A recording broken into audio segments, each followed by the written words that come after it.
Bonjour, je suis Dorian, votre formateur pour cette vidéo. Aujourd'hui, nous allons voir la découpe du bœuf et la destination des morceaux en cuisine. Nous verrons ensemble la coupe de gros dite pistolet, les coupes de demi-gros, les coupes de détail et la destination culinaire des morceaux. Coupe de gros dite pistolet consiste à séparer la demi-bête en deux parties. L'arrière, appelé ART8, et l'avant, appelé AV5. Pour cela, on compte les 5 premières côtes de la basse côte. On va y faire une coupe propre, puis on va scier le long du capa. On va à nouveau y faire une belle coupe propre pour effectuer la séparation. Et c'est pour cette raison que cette coupe est aussi appelée la coupe capa. Commençons les coupes de demi-gros avec la découpe de l'avant. On commence par lever l'épaule en suivant le bateau, puis en suivant le dessus de palette. Ensuite, on va scier les côtes pour terminer la séparation entre le caparaçon et le collier basse-côte. Nous allons poursuivre avec l'arrière. On va commencer par séparer le déhanché milieu de train. Ici, il est important d'aller chercher la tête du filet sous le merlan de cuisse, mais sans abîmer ni l'un ni l'autre. On sciera à la jonction entre les vertèbres sacrées et lombaires. Et on terminera par une belle coupe glacée au trancheur. Comme ça, on aura séparé notre déhanché milieu de train de notre BCUH, ou boule de cuisse avec hanche.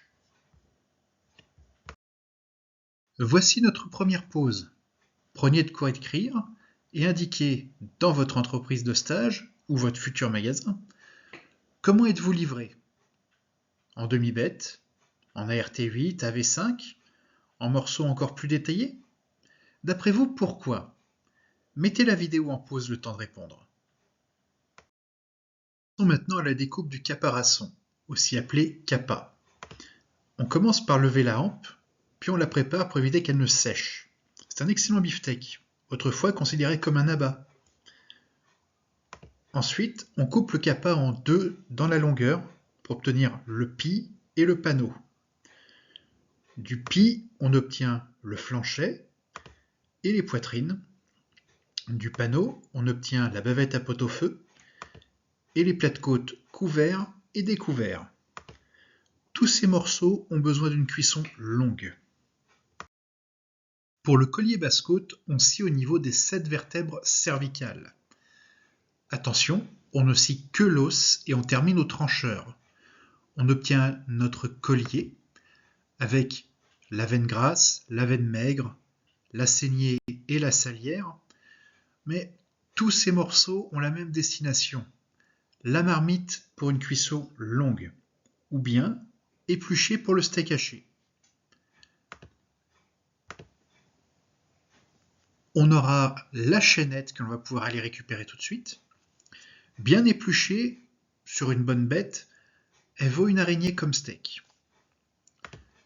De l'autre côté, on a donc la basse-côte, avec ou sans os. Elle peut être grillée ou utilisée en mijoté.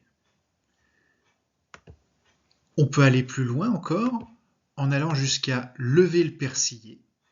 On obtient alors une noix de basse-côte, que certains appellent entrecôte seconde, qui pourra de nouveau être grillée ou mise à mijoter.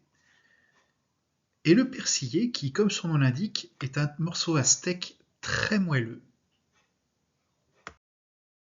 Pour l'épaule à présent, on séparera la jambe avec le jarret avant et la boîte à moelle, ainsi que la macreuse à pot-au-feu, de la palette avec les pièces plus nobles autour. On va lever la surprise, aussi appelée dessus de palette, et le merlan, qui sont des morceaux de premier choix pour griller ou mettre en fondu. Puis ensuite, il y aura le jumeau à beefsteak et le paleron.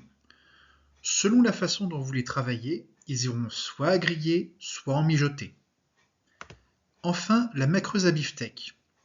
Autrefois, les vieux bouchers, ils le surnommaient la tranche de l'épaule.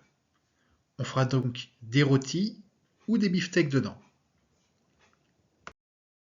Notre deuxième pause, prenez de quoi écrire. Pour les morceaux de l'avant à cuisson mixte, comme le paleron par exemple, comment sont-ils vendus dans votre entreprise de stage? Pourquoi sont-ils vendus comme ça?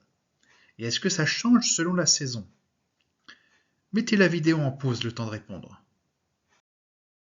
Pour le déhanché milieu de train, alors contrairement à la photo, les bavettes sont encore dessus. Donc on commence par les lever et on les épluche. La bavette d'aloyau et la bavette de flanchet sont de très bons steaks. On continue ensuite en levant le filet, qui est la pièce la plus noble du bœuf. Il sera destiné aux cuissons sèches, rôtis, tourne d'eau ou mettre à la poêle. Sur une demi-bête sur deux, on trouvera l'onglet. Lui aussi autrefois c'était considéré comme un abat. Eh bien il ira aussi à griller. On compte ensuite 5 côtes pour séparer le faux filet du milieu de train de côte avec les côtes et les entrecôtes. On lèvera ensuite le dessus de côte. Donc tous ces morceaux sont destinés à une cuisson rapide. Sauf le dessus de côte qui ira soit en haché, soit s'il est assez épais, à mijoter. Pour le BCUH, on commence par la coupe du rumsteak.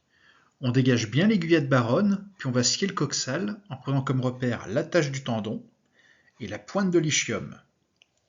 Ce qui nous laissera avec le BCU, puisqu'on vient de retirer la hanche.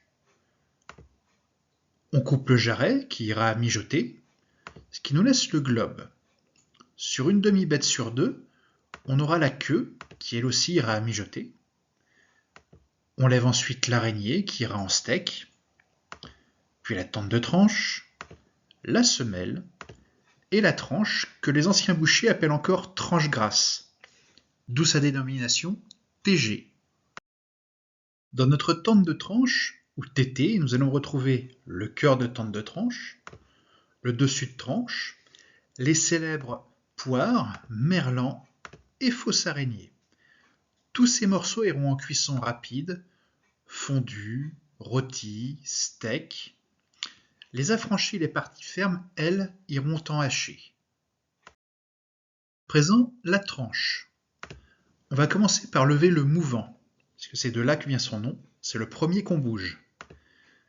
Ensuite, nous aurons le rond de tranche, il est parfait pour les tournes d'eau. Et enfin, le plat de tranche. Tous ces morceaux iront à griller ou à rôtir, sauf leurs affranchis, bien entendu, qui iront en haché. Dans la semelle, on retrouve le gîte noir, l'oreille de gîte et le rond de gîte. Ce sont des morceaux à steak et à rôti de seconde catégorie, sauf sur une bonne bête. On retrouvera également le nerveux de gîte avec la carotte. C'est un des meilleurs morceaux à pot-au-feu, mais il y en a très peu sur une bête. Et enfin, le plat de nerveux, un morceau à griller ou à fondu extrêmement tendre. Rumsteak, la superstar. On lève en premier l'aiguillette baronne, puis on va séparer le milieu de rumsteak et son filet de l'aiguillette de rumsteak. Tous ces morceaux sont de premier choix pour mettre à griller et à rôtir. Attention tout de même à la partie ferme sur les aiguillettes qui iront soit en steak de seconde catégorie, soit en steak haché. Troisième et dernière pause, prenez de quoi écrire. Dans notre métier, pourquoi est-il important de connaître l'emplacement des morceaux et leur mode de cuisson? Mettez la vidéo en pause le temps de répondre. Pour un boucher, connaître les coupes est essentiel, ainsi que leur destination en cuisine. Ça permet de faire ses commandes, d'organiser son travail et de conseiller les clients.